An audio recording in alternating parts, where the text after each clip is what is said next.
Good evening dear students, welcome to the English canvas. So आज हम इस unit को ख़त्म करने वाले हैं।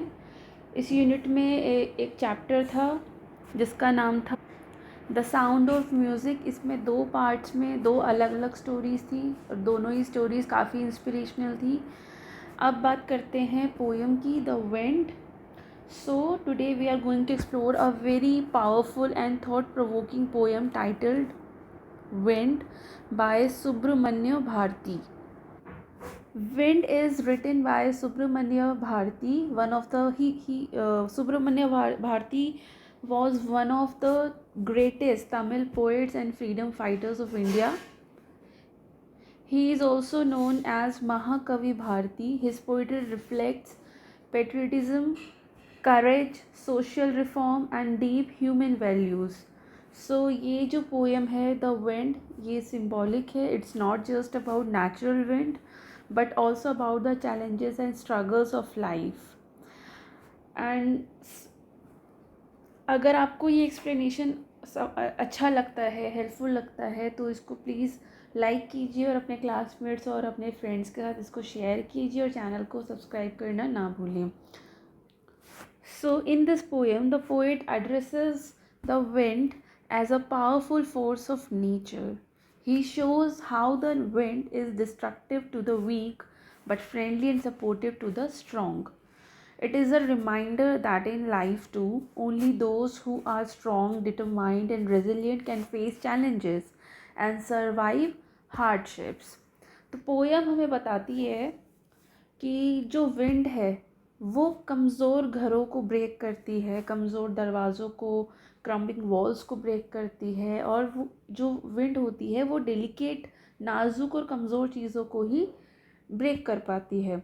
But for the strong it brings joy, energy and inspiration. The wind becomes a metaphor for difficulties in life. Weak people give up but strong people become even stronger. तो कहने का मतलब यह है कि जो लोग कमज़ोर होते हैं, जो विंड यानी कि चैलेंजेस के सामने गिव अप कर देते हैं, और जो स्ट्रॉन्ग लोग होते हैं वो डट कर खड़े रहते हैं, वो उन मुश्किलों का, उन चैलेंजेस का, इस विंड का डट कर सामना करते हैं और इवन पहले से भी ज़्यादा स्ट्रॉन्ग हो जाते हैं. तो चलिए पोएम को पढ़ते हैं लाइन बाय लाइन और इसका मतलब समझते हैं. So the wind blow strongly and causes a lot of destruction. आपको पता ही है, विंड बहुत ज़ोर से जब चलती है तो बहुत सारा डिस्ट्रक्शन करती है. But how can we make friends with it. लेकिन इसी विंड के साथ हम फ्रेंड्स भी बन सकते हैं. कैसे? चलिए पोएम पढ़ते हैं. Wind comes softly. So poet हवा से कहते हैं कि हवा, तुम ज़रा आराम से चलो, आराम से आओ. मतलब आओ तो सही, वो उसको आने वेलकम कर रहे हैं, पर वो कह रहे हैं कि तुम आराम से, सॉफ्टली आओ. और इसका मतलब ये है कि जैसे हम चाहते हैं कि हवा हल्की सी चले, हमें सुकून दे और कंफर्ट दे, लेकिन यही बस एक विश है, क्योंकि असल में हवा कभी सॉफ्टली आती नहीं है. मतलब जब भी वो प्रेशर से आती है, तूफ़ान लेकर आती है, तो डिस्ट्रक्शन करती है. लेकिन पोएट हवा को यहाँ पर रिक्वेस्ट कर रहे हैं या उसको कह रहे हैं कि तुम आओ लेकिन आराम से आओ. Don't break the shutters of the windows, don't scatter the papers, don't throw down the books on the shelf. So poet यहाँ कहते हैं कि हवा ज़्यादा तेज़ मत चलना, वरना तुम खिड़की के शटर्स तोड़ दोगी, पेपर्स को उड़ा दोगी, स्कैटर कर दोगी उन्हें. और तुम्हारी वजह से, मतलब तुम जो इतना तेज़ चल रही हो, तो तुम बुक्स को शेल्फ से मत फेंको. मतलब उसे कह रहे हैं कि तुम धीरे चलो ताकि विंडोज़ के शटर्स टूटे नहीं, मतलब उन्हें ब्रेक मत करो, पेपर्स को स्कैटर मत करो और ना ही बुक्स को थ्रो करो उनके शेल्फ से.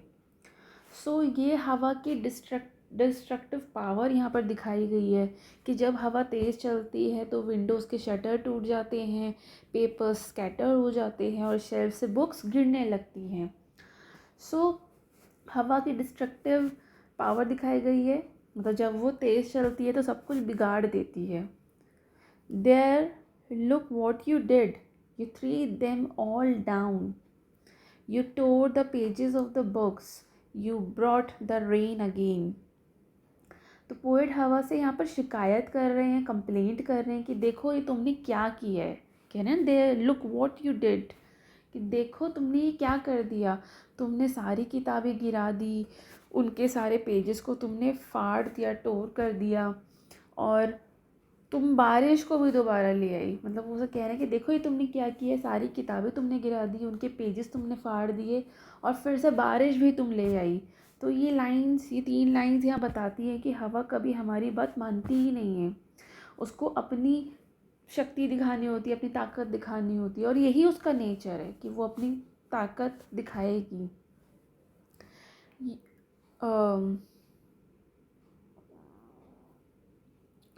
You are very clever at poking fun at the weaklings.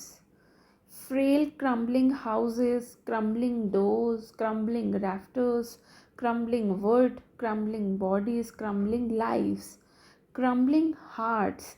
The wind god winnows and crushes them all.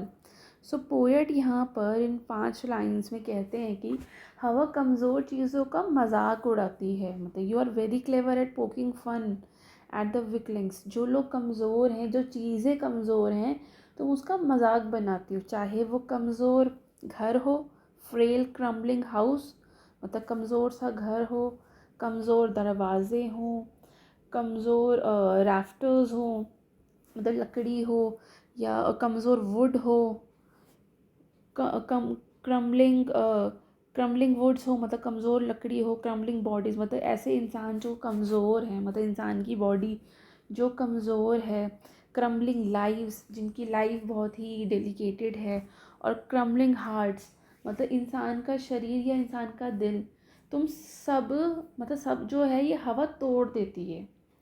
मतलब ये कह रहा है कि जो हवा है वो कमज़ोर लोगों का मजाक उड़ाती है, कमज़ोर घरों का, कमज़ोर दरवाज़ों का, कमज़ोर लकड़ी का। इंसान अगर कमज़ोर है, उसकी बॉडी कमज़ोर है, अगर उसका दिल कमज़ोर है, तुम ये सब चीज़ें तोड़ देते हो। तो यहाँ हवा एक एग्ज़ामिनर की तरह है जो वीक स्टूडेंट्स को फेल कर देती है, और सिर्फ स्ट्रॉन्ग लोग ही, सिर्फ स्ट्रॉन्ग इंटेलिजेंट हार्ड वर्किंग, या मतलब जो स्ट्रॉन्ग स्टूडेंट्स हैं उनको ही तुम पास करती हो। मतलब इन लाइंस का जो यहाँ पर मतलब ये है कि पोएट ये कह रहे हैं कि तुम ना सिर्फ वीक लोगों का ही मजाक उड़ाती हो, तुम्हें पता है कि तुम्हारे तेज़ चलने से कमज़ोर घर जो है वो टूट जाएगा, कमज़ोर दरवाजे टूट जाएंगे, लेकिन तुम फिर भी उनका मजाक उड़ाती हो और तेज़ चलती हो, और उनको दिखा देती हो कि तुम्हारे आगे वो कुछ नहीं है।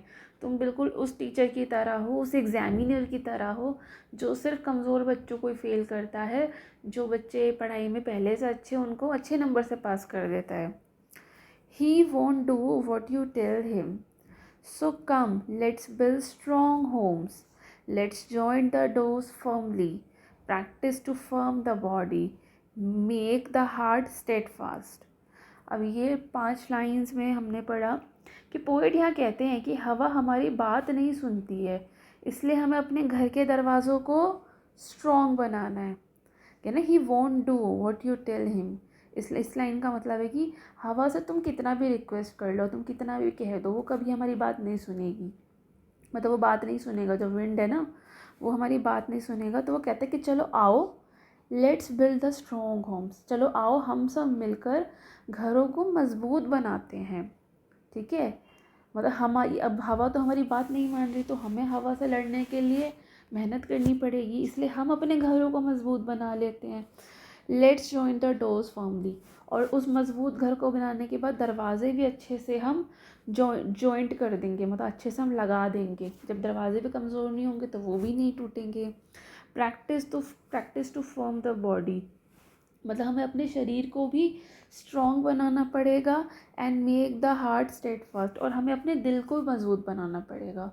तो यहाँ पर पोएट जो है वो कह रहे हैं कि हम लाइफ में आने वाली प्रॉब्लम्स को, चैलेंजेस को तो हम नहीं रोक सकते, हम कितना भी रिक्वेस्ट करें। अब जैसे विंड है, विंड को भी लाइफ का चैलेंज की तरह ही सिम्बलाइज़ किया गया है। यहाँ पर पोएट ने विंड को लाइफ के चैलेंजेस से सिम्बलाइज़ किया है।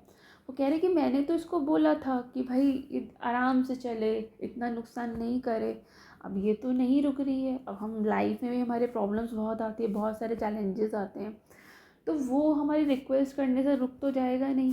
तो इसलिए हमें क्या करना होगा, हमें खुद को मजबूत बनाना होगा। तो कहते हैं कि चलो आओ हम अपने घर मजबूत बनाएं, ठीक है। हम अपने दरवाज़ों को अच्छे से जॉइन करें उन मज़बूत घरों से। हम अपनी बॉडी को फिट बनाएं, स्ट्रॉन्ग बनाएं, और अपने दिल को भी मजबूत बनाएं। हम मतलब दिल को भी ऐसे डरा हुआ नहीं बनाएं, वीक नहीं बनाएं, दिल को भी बहुत मजबूत बनाएं। तो हम इस विंड से लड़ लेंगे। ये विंड हमारा कुछ नहीं कर पाएगी। लाइफ में कितने बड़े चैलेंजेस आए, हम उससे लड़ लेंगे। तो लाइफ के प्रॉब्लम्स को हम रोक नहीं सकते हैं, लेकिन हम अपने आप को स्ट्रॉन्ग बना सकते हैं, ताकि उन प्रॉब्लम्स का, उन चैलेंजेस का सामना हम अच्छे से कर सकें। Do this and the wind will be friends with us. वो कहते हैं कि अगर हम ऐसा कर लेंगे, अगर हम मजबूत हो जाएंगे, तो हवा फिर हमें नुकसान नहीं पहुंचा पाएगी। और जब हवा हमें नुकसान नहीं पहुंचा पाएगी, तो वो हमारी फ्रेंड बन जाएगी, वो हमसे फ्रेंडशिप कर लेगी। तो ये एक लाइफ लेसन भी है कि डिफ़िकल्टी स्ट्रॉन्ग लोगों को और स्ट्रॉन्ग बना देती है। तो अगर तुम वीक हो और तुम्हें अपनी लाइफ की डिफ़िकल्टीज़ को अच्छे से फेस करना है, अपनी लाइफ की प्रॉब्लम्स को, चैलेंजेस को अच्छे से निपटाना है, तो तुम्हारा यही काम है कि तुम खुद को स्ट्रॉन्ग बनाओ, उस चैलेंज से, उस प्रॉब्लम से लड़ने के लायक बनो। तो ये बहुत बड़ा लाइफ लेसन है। और ये बात भी सच है कि जो डिफ़िकल्टीज़ होती हैं, जो चैलेंजेस होते हैं, वो लोगों को स्ट्रॉन्ग बनाती है, और स्ट्रॉन्ग लोगों को तो और ज़्यादा स्ट्रॉन्ग बनाती है। The wind blows out weak fires. वो कह रहे हैं कि जो विंड होती है ना, वो कमज़ोर लोगों की आग को कमज़ोर आग को बुझा देती है। ये बात भी सच है कि जो छोटी छोटी आग कहीं लगी होती है, थोड़ी थोड़ी आग लगी होती है, जैसे आपने कैंडल जलाई, कैंडल में जो फ्लेम चल रही है वो इतनी स्ट्रांग नहीं है, वो हमारी एक फूंक मारने से, एक ब्लो करने से ही वो बुझ जाती है। लेकिन अगर बहुत 3-4 अगर वुड जल रही है, तो हमारी फूंक से नहीं बुझ पाएगी ना। अगर कहीं बहुत ज़्यादा आग लग गई है, तो हमें फायर एक्सटिंग्विशर का हेल्प लेना पड़ेगा। वो भी एक सफिशिएंट नहीं होगा, कई सारे हमें यूज़ करने होंगे। तो कहते हैं कि कमज़ोर आग को तो हवा बहुत आराम से बुझा देती है। He makes strong fires roar and flourish. लेकिन जो आग स्ट्रॉन्ग होती है, हवा से वो और ज़्यादा भड़क जाती है, वो और बढ़ जाती है। इसलिए आपने कभी सुना होगा कि जब कभी आग लग जाती है, सपोज़ कोई इंसान आग में जल जाता है, तो उसको कवर कर लेना चाहिए, क्योंकि हवा से तो वो और बढ़ेगी, इसलिए कवर कर लेना चाहिए। तो वो कह रहे हैं कि जो वीक फायर्स होती है, इसको तो आग बुझा देती है, लेकिन जो स्ट्रॉन्ग फायर होती है, उसको वो और ज़्यादा फ्लरिश कर देती है, और ज़्यादा बढ़ा देती है, मतलब भड़का देती है उसे और ज़्यादा। His friendship is good, we praise him every day. तो मतलब यहाँ पर इन 2 लाइंस का ये मतलब है कि जो आग है वो कमज़ोर आग है, उसको हवा आराम से बुझा देती है, लेकिन जो स्ट्रॉन्ग आग होती है, उसको वो और भड़का देती है। इस तरह प्रॉब्लम्स वीक लोगों को गिरा देती है, लेकिन स्ट्रॉन्ग लोग उन्हीं प्रॉब्लम्स से और ऊपर उठ जाते हैं, और स्ट्रॉन्ग हो जाते हैं, और पॉलिश हो जाते हैं। So his friendship is good, we praise him every day. तो पोएट यहाँ कहते हैं कि अगर हवा से दोस्ती हो जाए, तो वो हमारी स्ट्रेंथ को बढ़ाएगी, इसलिए हम उसे रोज़ प्रेस करते हैं। हम आग को नहीं, हवा को, हम हवा को रोज़ प्रेस करते ताकि हमारी उससे दोस्ती हो जाए। सो ये एक सिंबॉलिक मैसेज है कि हमें लाइफ के चैलेंजेस को एक्सेप्ट करना चाहिए, और उन्हें अपना दोस्त समझकर अपने ग्रोथ के लिए यूज़ करना चाहिए। और ये बात बहुत सच है। आपकी लाइफ में कोई भी प्रॉब्लम है ना, उससे डरिए मत, उससे भागिए मत, उससे फ्रेंडशिप कीजिए, क्योंकि वो प्रॉब्लम आपको सिर्फ परेशान करने नहीं आई है, वो लाइफ में आपको और इम्प्रूव करने आई है। सो ये पोएम हमें सिखाती है कि लाइफ के चैलेंजेस, यानी कि जो विंड है, अगर उससे बचना पॉसिबल नहीं है, तो हम अपने आप को मजबूत और स्ट्रॉन्ग बनाएं। मतलब उससे बचना तो पॉसिबल नहीं है, लेकिन अगर हम अपने आप को मजबूत और स्ट्रॉन्ग बनाएंगे, तो वही चैलेंजेस हमें और ज़्यादा स्ट्रॉन्ग बना देंगे, right. So this poem Wind beautifully teaches us that life is full of challenges. Just like the wind, problems will always come, but instead of fearing them, we should make ourselves strong in body, mind and heart.